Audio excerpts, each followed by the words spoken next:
వాగర్థావివ సంపృక్తౌ వాగర్థ ప్రతిపత్తయే జగతః పితరౌ వందే పార్వతీ పరమేశ్వరౌ భజే శ్రీచక్రమధ్యస్థాం దక్షిణోత్తరయోః సదా శ్యామావార్తాళి సంసేవ్యాం భవానీం లలితాంబికాం. నమో మహద్భ్యో ఋషిభ్యో గురుభ్యో నమః. కామేశ్వరి కామేశ్వరుల యొక్క విలాసములే కామకళ. వాళ్ళ విలాసములుగా ఏ ఏ రూపాలు ప్రకటించారో అవన్నీ కామకళారూప. వారు ఉభయులు ప్రకటించిన సర్వరూపములు కామకళారూపములు. ఇంకొక అర్థం కామకళ. కళ అనగా విద్య. అంటే కామకామేశ్వరుల విద్య అంటే ఏ విద్య? శ్రీ విద్య.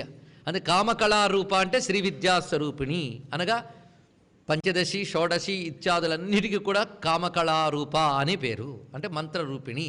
ఇన్ని విశేషార్థములు కామకళారూపంలో ఉన్నాయి. అలాగే క అ అ క మ అ మ క అ క ల అ అ కళ.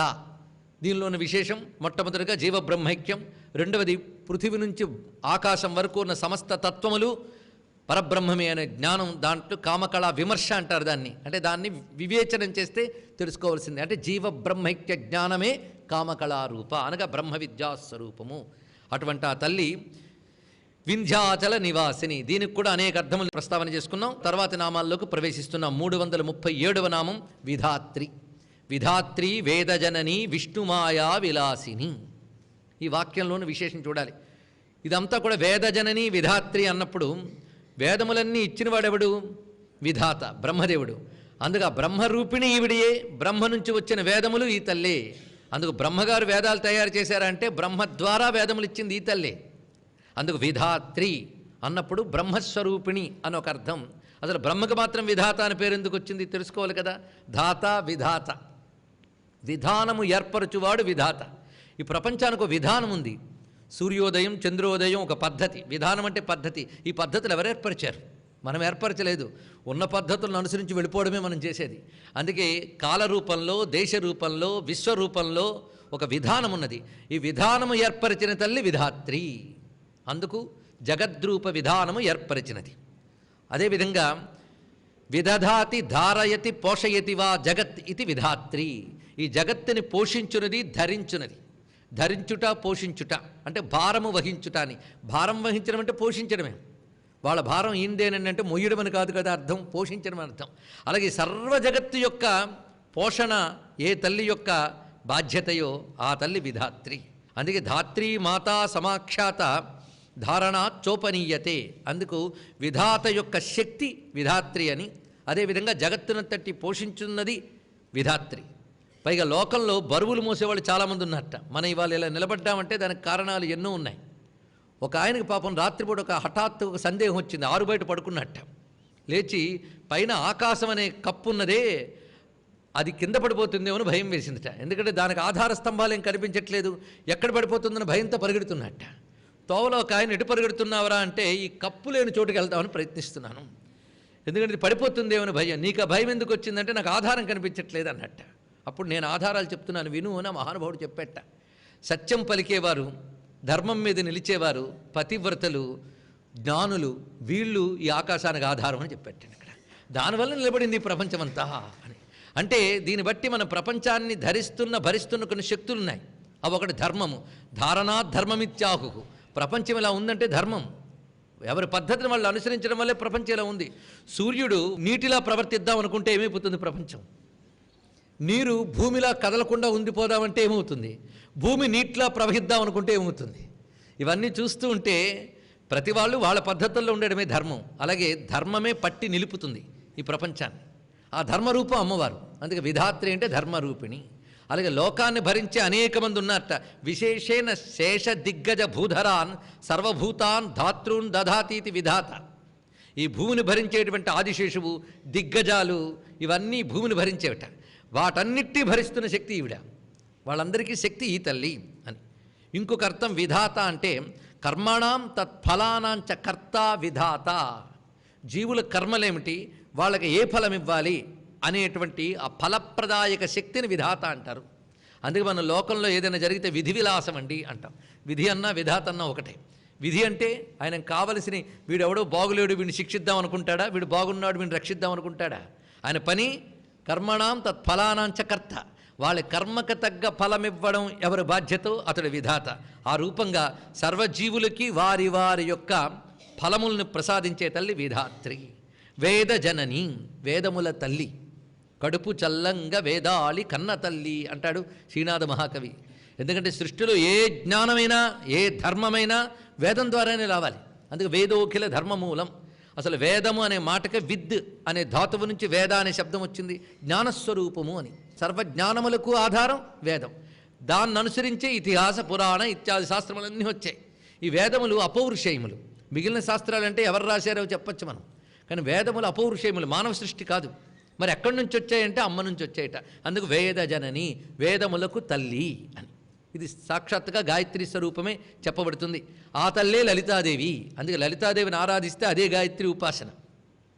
శబ్దాత్మికా సువిమలర్జషాం నిధానం ఉద్గీతరమ్య పదపాఠవతాంచ సామ్నాం వేదత్రయీ భగవతి భవభావనాయ వార్తాచ సర్వజగతాం పరమార్తిహంత్రి అని సప్తశతిలో దేవతలందరూ అమ్మవారిని ఉద్దేశించి స్తోత్రం చేస్తారు కదా చండీ సప్తశతిలో.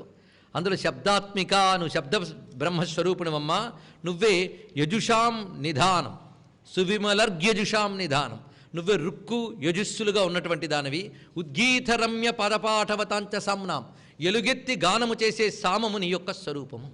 ఈ విధంగా వేదత్రయీ అంటే ఋగ్యజుస్సామాత్మకమైన స్వరూపముగా వచ్చిన దానవు. అందుకు అస్య మహతో భూతస్య నిశ్వసితమేవేతద్యదృగ్వేదో యజుర్వేద సామవేద అథర్వాంగిరసః అని ఉపనిషత్తు చెప్తున్నటువంటి మాట. ఆ పరతత్వము యొక్క ఉచ్ఛ్వాస నిశ్వాసములే వేదములుగా వచ్చాయి. అందుకే వేదములకి కారణం గనక ఈ తల్లిని వేదజనని అన్నారు. ఇదే హయగ్రీవ స్వామి వారు బ్రహ్మాండ పురాణంలో అమ్మవారి విరాట్ వర్ణన చేస్తారు. ఒక చోట చేసినప్పుడు చెప్తారు, వేదా నిశ్వసితం యస్యాహ వీక్షితం భూతపంచకం స్మితం చరాచరం యస్యాహ తస్యై దేవ్యై నమో నమః. చాలా మంచి శ్లోకం ఇచ్చారు. ఏ తల్లి నిట్టూర్పులు వేదములై వచ్చాయో, ఏ తల్లి చూపులతోనే పంచభూతములు ప్రకటింపబడ్డాయో, ఏ తల్లి చిరునవ్వు ఈ చరాచరముగా సృజింపబడిందో ఆ తల్లికి నమస్కారము అన్నారు. అందుకు ఆ తల్లి వేదజనని. తర్వాత మాట విష్ణుమాయ. ఇక్కడ మరొక విశేషం మర్చిపోద్దు. ఇదంతా కామకళారూపం అనేటువంటి పూసని పట్టుకుని వస్తున్నటువంటి నామ పరంపర.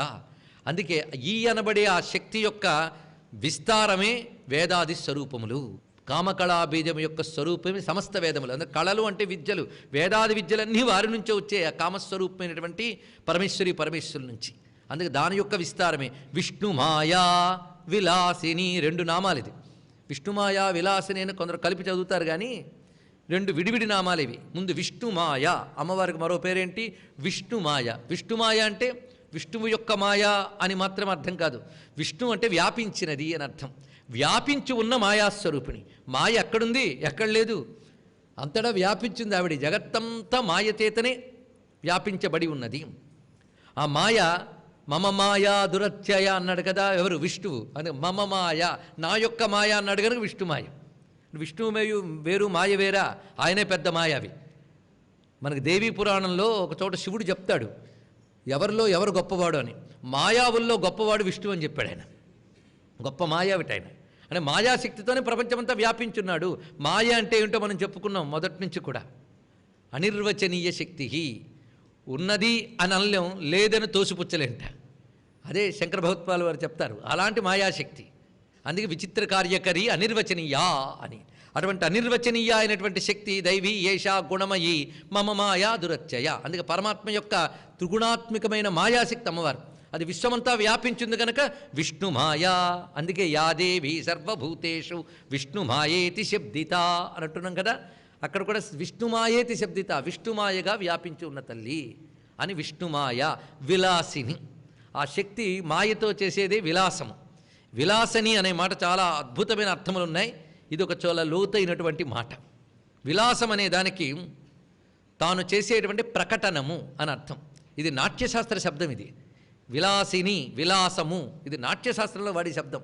భరతుడు నాట్యశాస్త్రంలో విలాసం అంటే చెప్తాడు భావహావోదయ విలాస అని అక్కడ.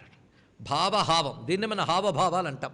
హావభావాలు అంటే ఒకదాన్ని ప్రకటించేటప్పుడు భావం ఒకటి ఉంటుంది. ఆ భావాన్ని రకరకాల భంగిమలతోని ప్రకటించితే, ముద్రలతోని అభినయంతోని ప్రకటిస్తే దాన్ని హావం అంటాం.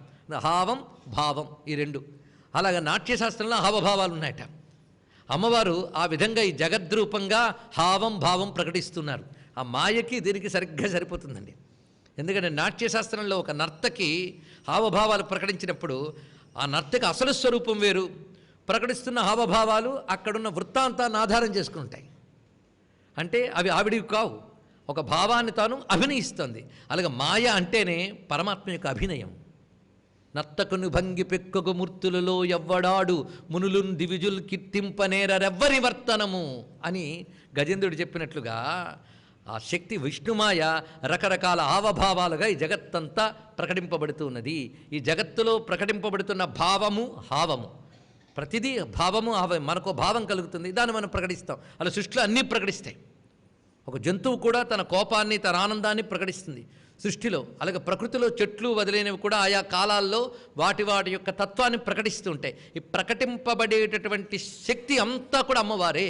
ఇది మనం గమనించినట్లయితే ప్రపంచమంతా విష్ణుమాయ యొక్క విలాసమే అని గమనించుకోవాలి. అందుకే విష్ణుమాయ విలాసిని ఇదొక ప్రధానమైన అర్థం. ఇంకొకటి విలాసిని అంటే మోహము అని అర్థం.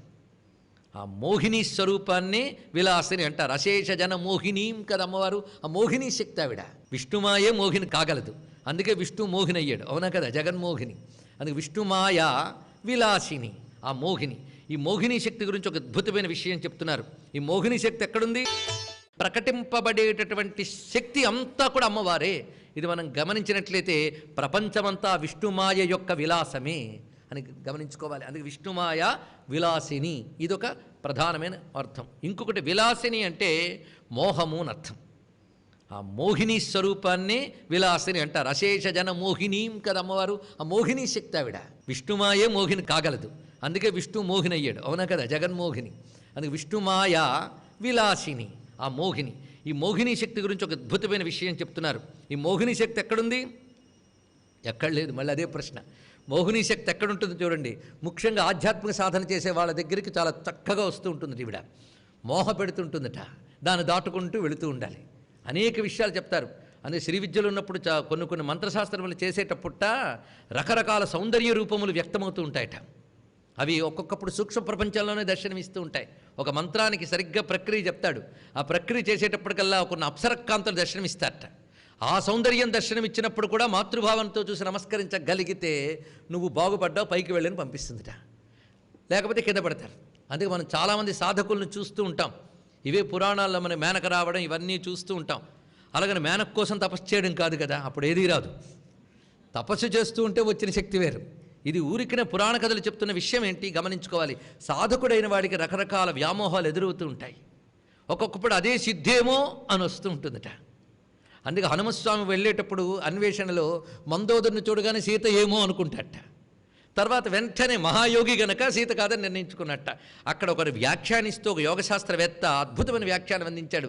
ఇది యోగ సిద్ధినే చెప్తుందయ్యా, అసలైన సిద్ధి లలితా పరమేశ్వరుని సీతమ్మ.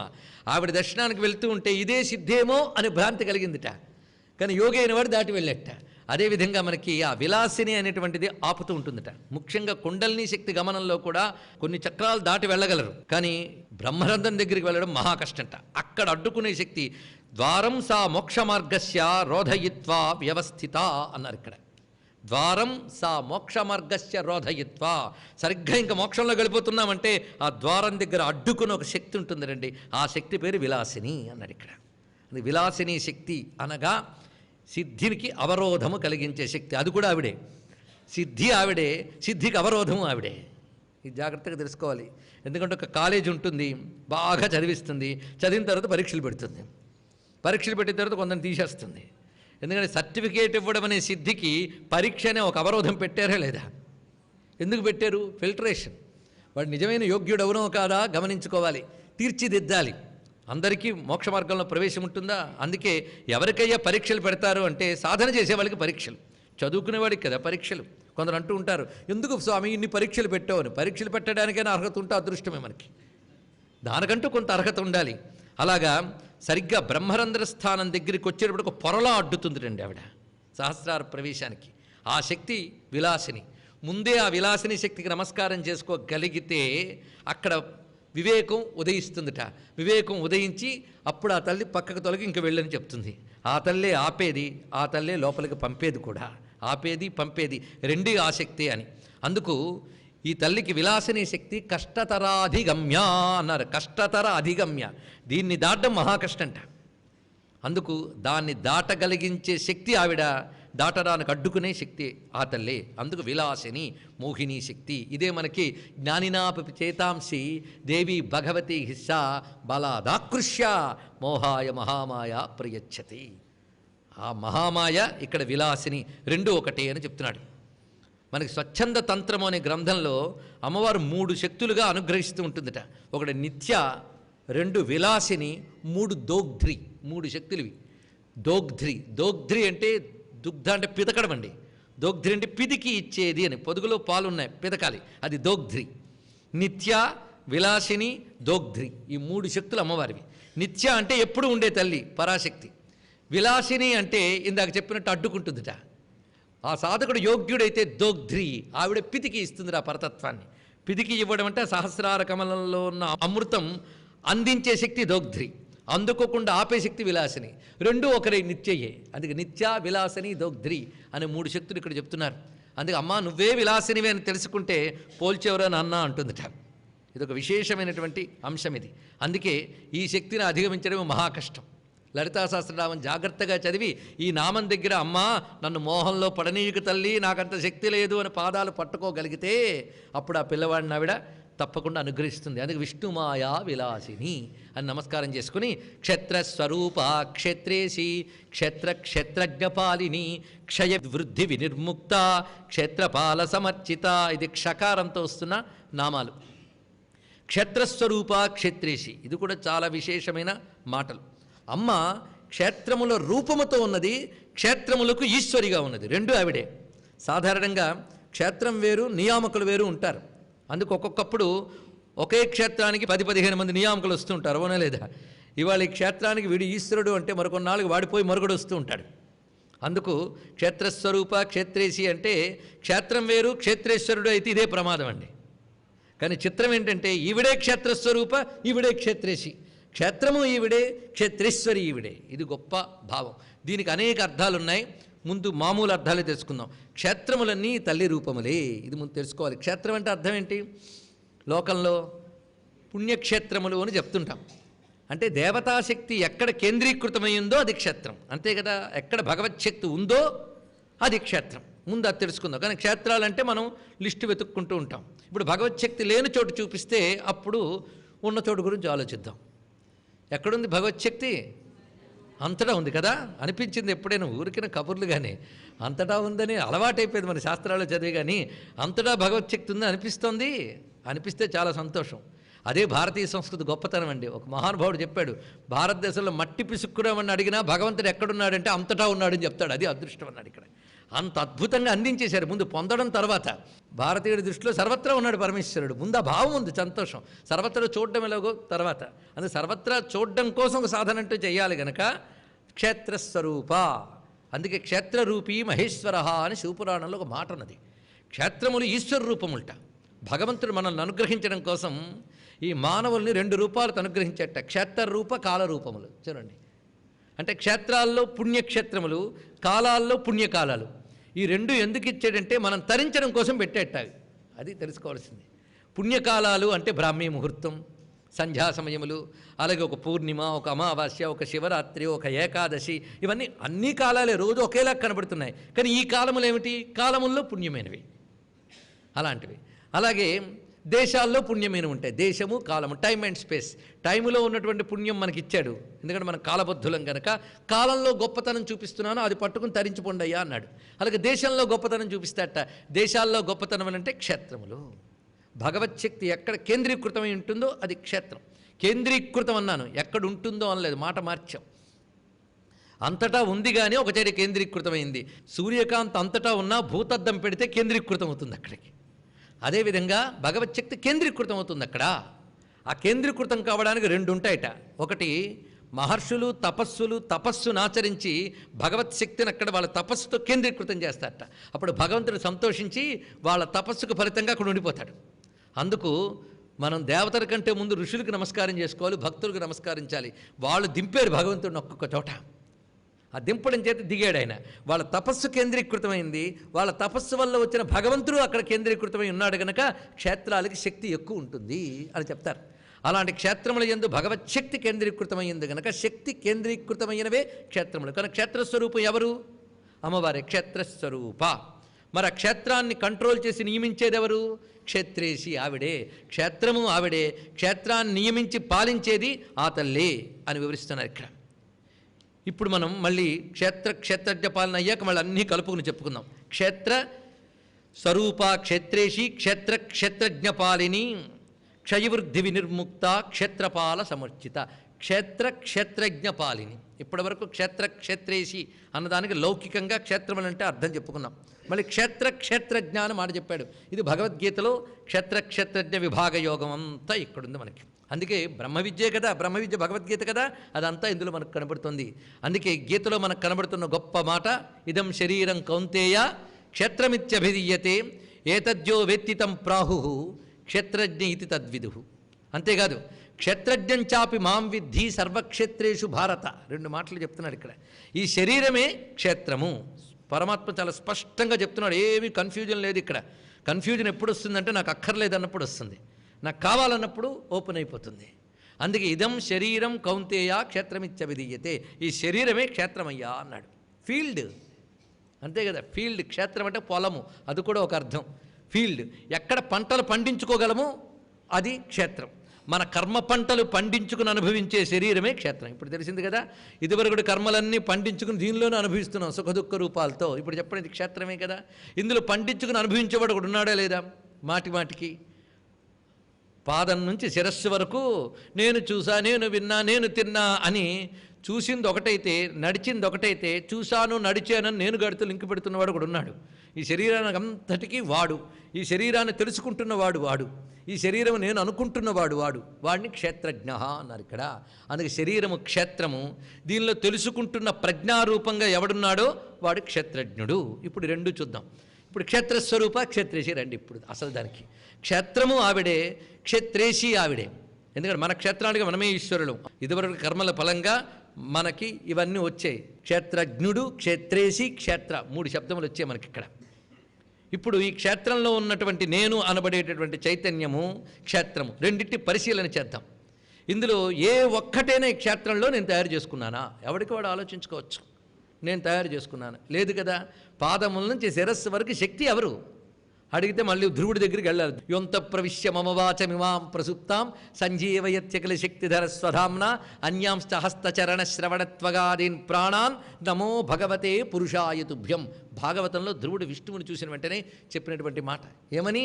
ఏ పరమాత్మ నాలో చేరి పలుకులను పలికిస్తున్నాడు, అలాగే నా నేత్రముల యందు చూపుగా ఉన్నాడు, నా చేతుల్లో స్పర్శగా ఉన్నాడు, అన్యాంస్త హస్త చరణ శ్రవణ త్వక్ ఆదీన్ ప్రాణాన్, వీటన్నిటి ఎవడు కదిలిస్తున్నాడో ఆ పురుషునికి నమస్కారము అని ఒకటే మాట చెప్పాడు. కనుక ఎక్కడుండి కదిలిస్తున్నాడు ఈ శరీరాన్ని? ఎక్కడో మణిద్వీపంలో కూర్చుని కాదు కదా, ఇక్కడే కదా. అంటే ఈ శరీరం అంతా ఎవడి కంట్రోల్లో నడుస్తుంది? ఈశ్వరుడు ఎక్కడ కూర్చున్నాడు?